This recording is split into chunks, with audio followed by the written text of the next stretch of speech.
ಹೊಸ ವರ್ಷದ ಸಂಭ್ರಮಾಚರಣೆಗೆ ಈಗ ಸದ್ಯ ರಾಜ್ಯ ಸಜ್ಜಾಗ್ತಿದೆ. ಇದೇ ಹೊತ್ತಿನಲ್ಲಿ ಪೊಲೀಸರು ಕೂಡ ಭಾರಿ ನಿಗಾ ಇಡೋದಕ್ಕೆ ಮುಂದಾಗ್ತಾರೆ. ಡ್ರಗ್ ಹಾವಳಿಯನ್ನ ತಡೆಗಟ್ಟೋದಕ್ಕೆ ಪೊಲೀಸರು ಸಂಕಲ್ಪ ಮಾಡಿದ್ದಾರೆ.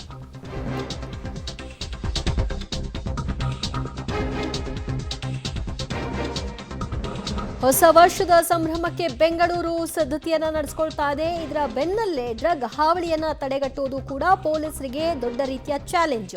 ಡ್ರಗ್ ಪೆಡ್ಲರ್ಗಳ ಮೇಲೆ ಹದ್ದಿನ ಗಣ್ಣಿಡಿ ಅಂತ ಗೃಹ ಇಲಾಖೆ ಈಗಾಗಲೇ ಸೂಚನೆಯನ್ನ ಕೊಟ್ಟಿದೆ. ಪೊಲೀಸ್ ಉನ್ನತ ಅಧಿಕಾರಿಗಳ ಜೊತೆಗೆ ಜಿ ಪರಮೇಶ್ವರ್ ಅವರು ಈಗಾಗಲೇ ಸಭೆಯನ್ನು ಕೂಡ ನಡೆಸಿದ್ದಾರೆ.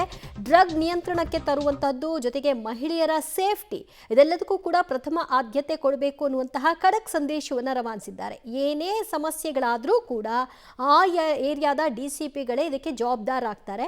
ಡಿಸಿಪಿಗಳು ಎಲ್ಲ ರೀತಿಯ ಭದ್ರತೆಗೆ ಸಮಸ್ಯೆ ಆಗದೇ ಇರೋ ಹಾಗೆ ಎಲ್ಲ ವ್ಯವಸ್ಥೆಗಳನ್ನ ಮಾಡ್ಕೊಳ್ಳಿ ಅಂತ ಒಂದು ವಾರ್ನಿಂಗ್ ಅನ್ನ ಕೊಟ್ಟಿದ್ದಾರೆ.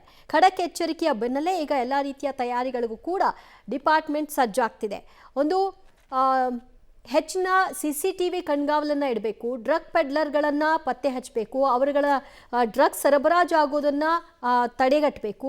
ಯಾಕಂದರೆ ಡ್ರಗ್ ಮತ್ತು ಮದ್ಯ ಎರಡೂ ಕೂಡ ಬಹಳ ಅಟ್ರಾಕ್ಟ್ ಆಗುತ್ತೆ. ಈ ಹೊಸ ವರ್ಷದ ಸಂದರ್ಭದಲ್ಲಿ ಹೆಚ್ಚಿನ ಸಂಖ್ಯೆ ಜನ ಸೇರೋದ್ರಿಂದ ಅಲ್ಲಿ ಅಹಿತಕರ ಘಟನೆಗಳಿಗೂ ಕೂಡ ಸಾಕ್ಷಿಯಾಗುತ್ತೆ. ಇದೆಲ್ಲದರ ಮೇಲೆ ನಿಗಾ ಇಡೋದಕ್ಕೆ ಈಗ ಒಂದು ಸಭೆಯನ್ನು ಇವತ್ತು ನಡೆಸಿದ್ದಾರೆ ಗೃಹ ಸಚಿವ ಪರಮೇಶ್ವರ್ ಅವರ ನೇತೃತ್ವದಲ್ಲಿ. ಈ ಸಂದರ್ಭದಲ್ಲಿ DCPಗಳಿಗೆ ಒಂದು ಖಡಕ್ ಸಂದೇಶವನ್ನು ಕೊಟ್ಟಿದ್ದಾರೆ.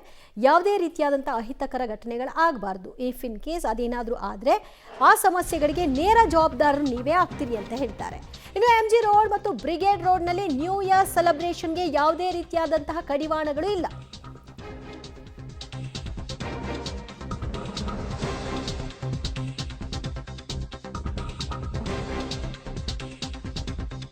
ಬ್ರಿಗೇಡ್ ರೋಡ್ನಲ್ಲಿ ನ್ಯೂ ಇಯರ್ ಸೆಲೆಬ್ರೇಷನ್ ಎಂದಿನಂತೆ ನಡೆಯುತ್ತೆ. ಸಂಭ್ರಮಾಚರಣೆಗೆ ಯಾವುದೇ ರೀತಿಯಾದಂತಹ ನಿರ್ಬಂಧವನ್ನ ವಿಧಿಸ್ತಾ ಇಲ್ಲ. ಸಂಪೂರ್ಣವಾದಂತಹ ಸ್ವಾತಂತ್ರ್ಯವನ್ನ ಸೆಲೆಬ್ರೇಷನ್ಗೆ ಅವಕಾಶವನ್ನ ಮಾಡಿಕೊಡ್ತಾ ಇದ್ದಾರೆ. ಪಾರ್ಟಿ ಮೂಡ್ಗೆ ಚಿಯರ್ಸ್ ಅಂತ ಸರ್ಕಾರ ಹೇಳಿದೆ. ಪ್ರಮುಖ ನಿರ್ಬಂಧ ಹೇರದೆ ಸಂಭ್ರಮಾಚರಣೆಗೆ ಅನುಮತಿಯನ್ನ ಕಲ್ಪಿಸಿಕೊಟ್ಟಿರೋದ್ರಿಂದಾಗಿ ಸದ್ಯ ಗೃಹ ಇಲಾಖೆಯ ಸಭೆಯಲ್ಲಿ ಏನೆಲ್ಲ ನಿರ್ಧಾರ ಆಗಿದೆ ಅನ್ನೋದನ್ನ ನೋಡೋಣ. ಮೀಟಿಂಗ್ ಕರೆದಿದ್ದೀನಿ, ಅಲ್ಲೇ ಹೋಗ್ತಾ ಇದ್ದೀನಿ.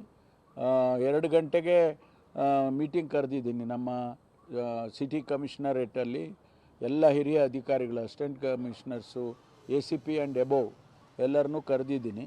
ಅದರಲ್ಲಿ ಡ್ರಗ್ಸ್ ಏನಾದರೂ ಈಗಾಗಲೇ 15 ದಿವಸ 1 ತಿಂಗಳಿಂದ ಹೆಚ್ಚು ಮಾಡಿದ್ದೇವೆ.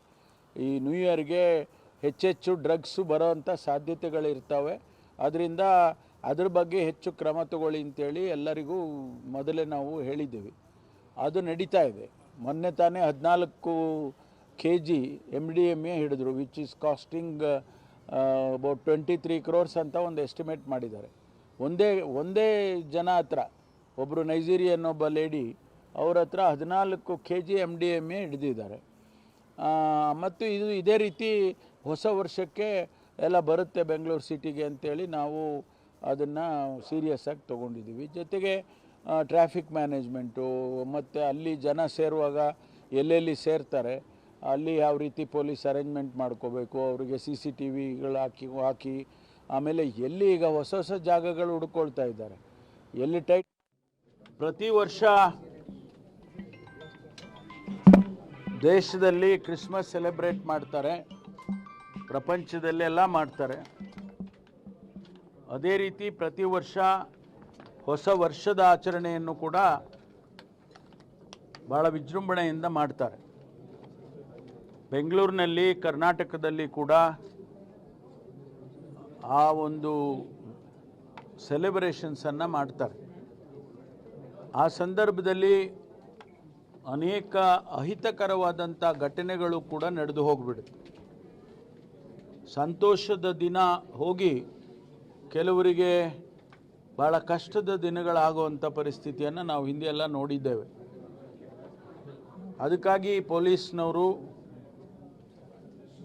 ಏನೆಲ್ಲ ಕ್ರಮ ತಗೋಬೇಕು, ಸಂತೋಷದಿಂದ ಆ 2 ದಿನಗಳನ್ನು ಆಚರಣೆ ಮಾಡೋದಕ್ಕೆ ಏನೆಲ್ಲ ಕ್ರಮಗಳನ್ನು ತಗೋಬೇಕು ಅಂಥೇಳಿ ನಾವು ಎಂದಿನಂತೆ ಪ್ರತಿ ವರ್ಷದಂತೆ ಈ ವರ್ಷ ಕೂಡ ಪೊಲೀಸ್ ಏನೇನು ಕ್ರಮ ತಗೋಬೇಕು, ಏನು ತಗೊಂಡಿದ್ದಾರೆ, ನಮ್ಮ ಹಿಂದಿನ ಅನುಭವಗಳ ಆಧಾರದ ಮೇಲೆ ಏನೆಲ್ಲ ಮಾಡಬೇಕು, ಅನ್ನೋದನ್ನು ಚರ್ಚೆ ಮಾಡೋದಕ್ಕೆ ಮಾನ್ಯ ಡಿ ಜಿ ಅವರಾದ ಅಲೋಕ್ ಮೋಹನ್ ಅವರು, ಕಮಿಷನರು ದಯಾನಂದ್ರವರು ಮತ್ತು ಎಲ್ಲ ಹಿರಿಯ ಅಧಿಕಾರಿಗಳ ಸಭೆಯನ್ನು ಕರೆದಿದ್ದೆ ನಾನು.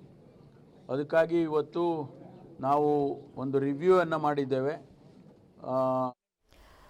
ಹೊಸ ವರ್ಷದ ಸಂಭ್ರಮಕ್ಕೆ ಈಗ ಬೆಂಗಳೂರು ಸಜ್ಜಾಗ್ತಾ ಇದೆ. ಅದರ ಬೆನ್ನಲ್ಲೇ ಪೊಲೀಸ್ ಇಲಾಖೆ ಕೂಡ ಯಾವ ರೀತಿಯಾದಂತಹ ಬಂದೋಬಸ್ತನ್ನು ಮಾಡಿಕೊಳ್ಬೇಕು ಅನ್ನೋದರ ಕುರಿತಾಗಿ ಇವತ್ತು ಗೃಹ ಸಚಿವ ಪರಮೇಶ್ವರ್ ಅವರ ನೇತೃತ್ವದಲ್ಲಿ ಸಭೆಯನ್ನು ನಡೆಸಲಾಗಿದೆ.